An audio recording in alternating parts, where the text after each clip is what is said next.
Now that we understand how the hip can rotate inside the socket, or the pelvis can rotate around the hip, we can work on how to make better contact with the ground. When my feet are on the ground, that requires a behavior where the hip's behind the rib cage, the knee stays long and decompressed, the heel's up off the ground. And if that's too many cues right out of the gate, I'm going to replace those feet with kneecaps. Kneecaps down is a pivot point that gives me the ability to target the hip. Just like the rotary exercises we did in the last video, you can do them in kneeling.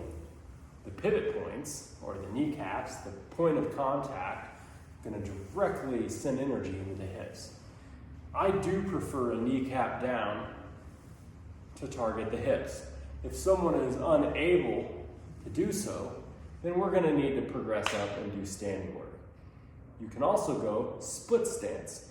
Split stance or a half kneeling. I can take this knee, pick it up, and replace that knee with a foot at a comfortable distance. I should be able to lean into it, and now I have 1, 2, and the back foot is 3 pivot points. I can do hip work in this position. I can rock back and forward, back and forward. I want to control the upper body and think with the pelvis.